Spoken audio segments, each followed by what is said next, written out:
In the news tonight, the Ministry of Information and Communications Technology launches a national cloud computing platform in collaboration with Microsoft.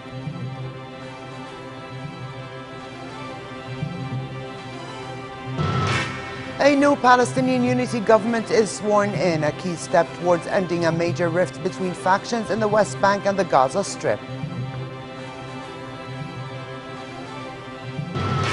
And Spain's King Juan Carlos abdicates and his son Prince Felipe will succeed him.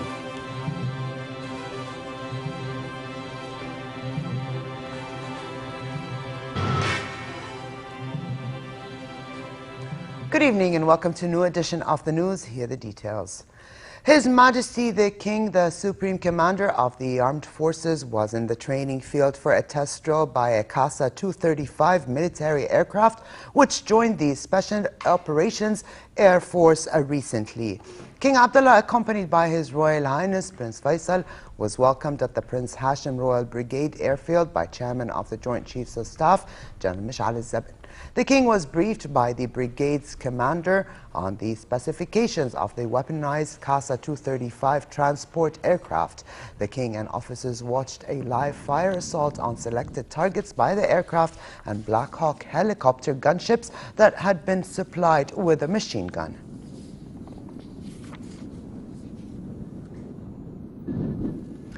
His Majesty the King discussed with President of Socialist International George Papandreou the condition of the Syrian refugees in the kingdom. The King spoke about the repercussions of the Syrian crisis on neighboring countries, mainly Jordan, which is hosting 1.3 million Syrians. His Majesty pointed to the economic burden the kingdom is shouldering as a result of hosting the refugees and the huge pressure they place on infrastructure and services. Papandreou, a former Greek Prime Minister, praised Jordan's role to address issues of the region, mainly the influx of Syrian refugees. He also hailed King Abdullah's continued efforts to bring about peace, security and stability to the region. The Ministry of Information and Communications Technology has announced the launch of a national cloud platform in collaboration with Microsoft. The cloud computing platform underscores the positive strategic partnership between Microsoft and the Jordanian government. More in this report. Jordan hosted the Middle East's first cloud computing platform. The National Cloud Platform is co-funded by Microsoft and the Ministry of Information and Communications Technology. During the first phase, government entities will be provided with a consolidated data center that is powered by cloud technologies. The data center is located in the National Information Technology Center and is linked to over 90 government entities via a private network. In later stages, the platform will serve as a virtual data center for startups and small and medium enterprises. The National Cloud will shorten government entities' server hardware procurement cycle from over 4 months to less than 1 day. It will also enhance government entities' average industry utilization of server hardware to more than 90%. Furthermore, it will enable the government of Jordan to ensure maximized server power by centralizing its operations through a unified data center. We greatly value the sustainable partnership we have established with Microsoft and launch of a consolidated data center powered by cloud computing services. It's part of several steps we have recently taken to help the government enhancement performance levels as well as to support the e-governance program. The Minister of Information and Communications Technology said deploying cloud computing technologies, which utilize infrastructure as a service, allows government entities to significantly reduce IT expenses and enjoy unparalleled flexibility in terms of obtaining IT resources. This step will actively lower costs and operational expenses by 15 to 20% during the first year and by 40 to 45% in later years. In addition, the platform will bolster performance, facilitate future expansion, as well as allow increased storage capacity and faster download. Hala Dababne for the News at 10. The Senate was told that stringent government action is urgently needed to address their economic situation during a discussion of the country's rising foreign debt. Senator Mohammed Al-Halayqa said among the measures needed are curbing tax evasion, reprioritizing expenditures and infrastructure projects, and engaging the private sector to create jobs and absorb the bulk of the workforce. He urged the government to merge independent government entities, introduce a positive money-saving restructuring process, and expedite the exploitation of alternative energy and shale oil. During the session chaired by Senate President Abdulrauf al-Rawabdi, Halayqa spoke about the economic impact of indebtedness.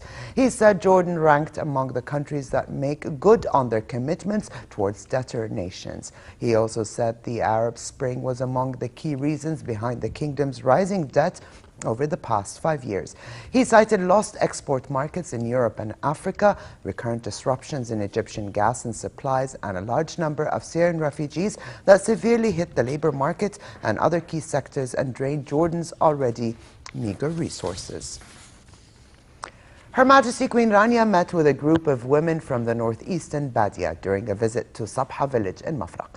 The Queen welcomed the opportunity to meet the diverse group of women from the northeastern Badia, which houses several military, educational and vocational facilities. Her Majesty also praised the humanitarian efforts of the residents in helping Syrian refugees in the area. Her Majesty then shed light on the importance of quality education and online learning to provide all Jordanians with the best education available. The discussion also touched on the living conditions and the health and educational services in the area. The Queen also got a chance to listen to a number of success stories in community work, education and income-generating projects.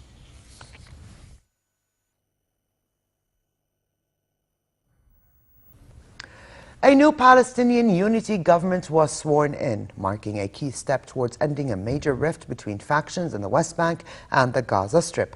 Palestinian President Mahmoud Abbas hailed the event, saying a black page in history has been turned forever. Here's more. A key milestone to end a 7-year Palestinian rift.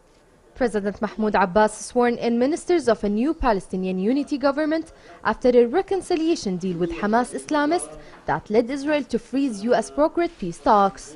Despite Israeli objections, Abbas appears to be counting on Western acceptance of the 16-member cabinet of what he described as a politically unaffiliated technocrats. The importance of this government is that we ended the division, and we will continue in our path to have national reconciliation. This is the most important step. It was the hardest mission, but we get through it. Israeli Prime Minister Benjamin Netanyahu said his government would shun a Palestinian administration supported by Hamas and urged world leaders not to rush into recognizing it. Israel has barred 3 Gaza-based ministers from traveling to the West Bank to be sworn in. How can we or the world recognize and cooperate with PLO Hamas government that have in its position through the Hamas 12,000 Iranian missiles and that totally violate the principle of complete demilitarization? The new government is meant to close a cycle of bloodshed, hatred and disunity. Ismail Haniyeh, the outgoing Palestinian Prime Minister in Gaza, said it was a historical day that closed a chapter of 7 years of division. But Haniyeh spoke of pursuing resistance by all forms. He said the unity deal meant that Hamas's militia, the Qassam brigades, became an army today. People in Jerusalem and Gaza reacted with skepticism, while in the West Bank city of Hebron, people had mixed feelings over the unity government. The peace talks, which began in July, had been going nowhere, with divisions deep over Israeli settlement building in occupied land and Israel's demand that Palestinians recognize it as a Jewish state. Hiba Al-Atoum for the News at 10. And while Israel has called on the international community not to recognize the new Palestinian government, the United States said it intends to work with the new Palestinian Unity government and will continue to disperse aid to the Palestinian Authority, but will monitor its policies. State Department spokeswoman Jen Psaki said the U.S. government will continue to evaluate the composition and policies of the new government. Based on what we know now, we intend to work with this government, but we'll be watching closely to ensure that it upholds the principles that President Abbas reiterated today. We will continue to evaluate the composition and policies of the new government and calibrate our approach accordingly. In the midst of a bloody and protracted civil war, the Syrian government is set to hold a presidential election tomorrow. President Bashar al-Assad is almost guaranteed victory in a vote denounced by opposition groups and many Western countries. Voting will only take place in areas controlled by the regime, as rebels hold significant areas of the north and east of the country. Lu'ay Barqar has an update. Syrians will vote tomorrow in a presidential election that will be held as the country's bloody civil war shows no signs of ending. A conflict is raging for the fourth year, with economic collapse and the rise of extremist groups among the anti-Assad rebels. The poll is seen as more symbolic than consequential, as it largely aims to give President Bashar al-Assad another 7-year term. For the first time, Assad is running against two other candidates, Maher Hajjar and Hassan al-Nouri. Syrians must make the difficult choice between casting vote or boycotting the process, pointing out that with nearly 3 million refugees, more than 6 million internally displaced, and only parts of the country under government control, the result will be illegitimate. This opposition fighter says the elections are a means of avoiding reality and distracting the world from Bashar al-Assad's massacres. Many people in the capital seem convinced and supportive that only positive things could come from the Syrian leader's re-election. They say Assad is the only one capable to combat terrorism and bring back international investment. What I want from the election is for us to return to the good old days when our country was safe and stable. Nobody knew it would end up like this. The terrorists have ruined our lives. I hope Bashar al-Assad leads us to a new era of peace, security and stability. The United States and Syrian opposition forces call the election a farce. A delegation of international observers from the United States, Canada and Ireland is in Damascus to monitor the ballots. Obviously, security is number one, that they want the war against Syria to end. So they will be voting as they see fit to help end the war in Syria. Everybody has a job to do. For the winner, it will be a tough responsibility, with an economy in tatters, people desperate for jobs, an infrastructure destroyed, and a country that will take decades to rebuild. Lu'ay Barqar for the news at 10. At least 20 people were killed and almost 70 wounded when the Libyan army and forces of a renegade general fought militants in the eastern city of Benghazi. Combat helicopters belonging to forces loyal to former Army General Khalifa Haftar supported the army in the worst fighting in months. The Ansar al-Sharia militant group attacked a camp belonging to Army Special Forces, with Haftar's forces joining the battle. Some 18 wounded were reported in Al-Marj, a town east of Benghazi where fighting also broke out. The government, rival militia brigades and political factions rejected Haftar's offensive against militants as an attempted coup, after his forces also stormed parliament weeks ago. A day after a U.S. Army sergeant was freed in Afghanistan in exchange for 5 Taliban militants and flown to a U.S. military hospital in Germany, Bo Bergdahl was continuing a reintegration process. The only known U.S. prisoner of war in Afghanistan, Bergdahl had been held captive by Afghan militants for 5 years. Under a deal with Taliban brokered by Qatari intermediaries, the Taliban detainees were released from Guantanamo Bay, where they were held since 2002, and flown to Qatar, where they must stay for a year. A video posted online shows the arrival of the 5 Taliban inmates to Qatar. U.S. Defense Secretary Chuck Hagel said he hoped the exchange might lead to breakthroughs in reconciliation with the militants, and rejected accusations that it resulted from negotiations with terrorists.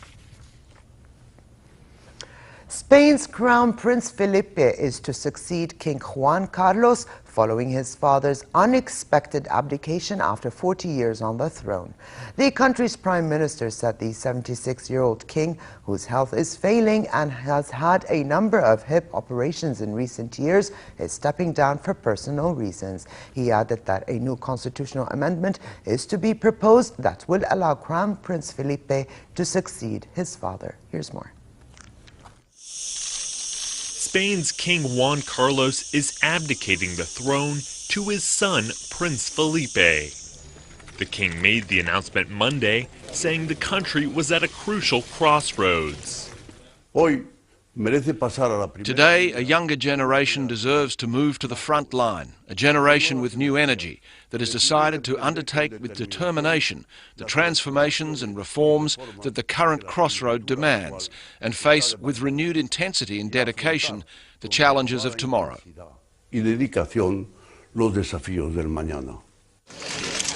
Once popular, Juan Carlos has lost public support in recent years due to corruption scandals.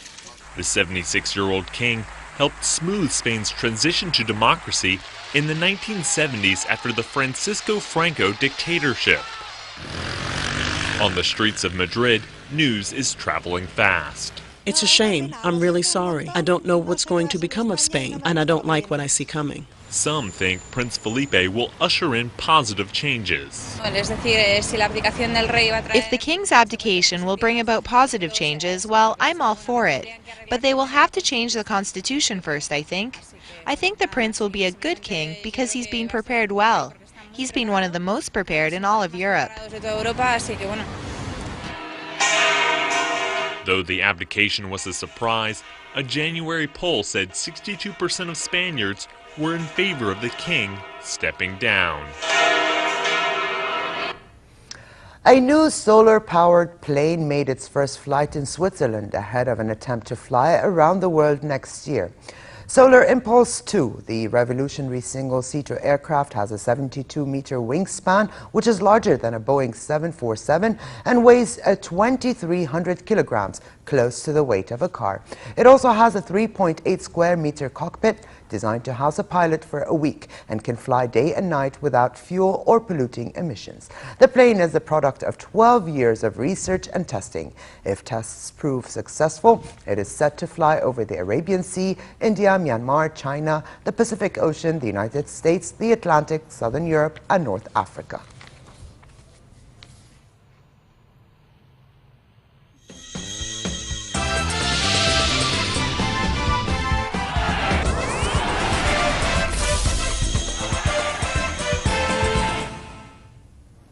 Ten days for the 2014 World Cup in Brazil. FIFA officials oversaw the second and final test event at the Arena Corinthians in Sao Paulo, but they admitted there is still work to be done before the stadium is fully ready for the opening match on the 12th. The stadium was supposed to be ready last December, but is one of several still undergoing last-minute preparation. Some parts of the ground have still not been tested with fans inside, and others will undergo adjustments in the coming days. When finished, the stadium will have a capacity of 48,000 people. In addition to the Brazil-Croatia opener, 5 other matches will be played at the ground, including the semi-final. Brazil is hosting the World Cup for the first time since 1950.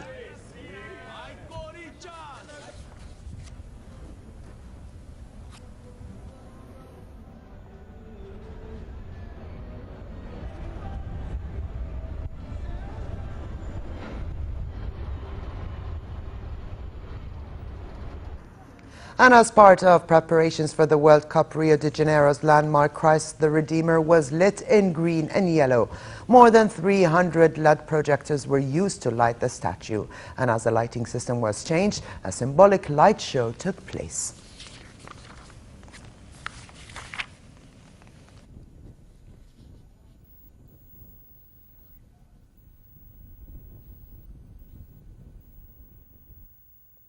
And British Prime Minister David Cameron hinted the World Cup 2022 bidding process could be reopened if corruption allegations surrounding Qatar's winning campaign are proved to be accurate. However, he said he wants to see the results of the inquiry into the corruption allegations before deciding any action. A British newspaper claimed it had evidence that around $5 million was paid to officials in return for votes for Qatar's bid. Cameron, Prince William and David Beckham spearheaded an English bid 4 years ago to stage the 2018 tournament, which was awarded to Russia, with England getting only 2 votes. Cameron said his memories of that bidding process are not happy in terms of the way the whole thing was arranged and the role of FIFA.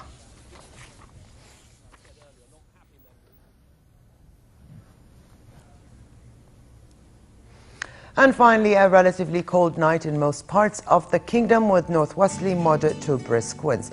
Tomorrow, a slight rise in temperature is expected, creating relatively fair weather conditions in most parts. Winds will be northwesterly moderate, picking up at times and stirring dust in the Badia region. The Gulf of Aqaba should expect mild conditions tonight but hot tomorrow, with northerly moderate to fresh winds and slightly choppy seas. Here now is a look at temperatures forecast for tonight and tomorrow.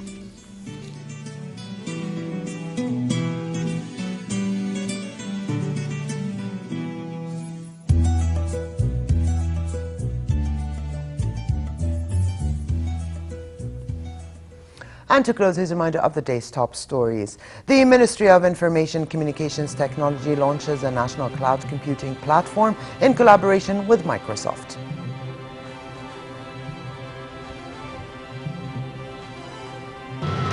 A new Palestinian unity government is sworn in, a key step towards ending a major rift between factions in the West Bank and the Gaza Strip.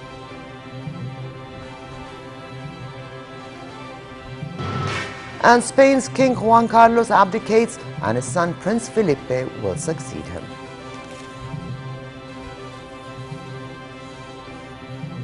And with this we come to the end of this edition of the news. I'm Alia Tuqan. Thank you for joining us. Have a good night and see you tomorrow.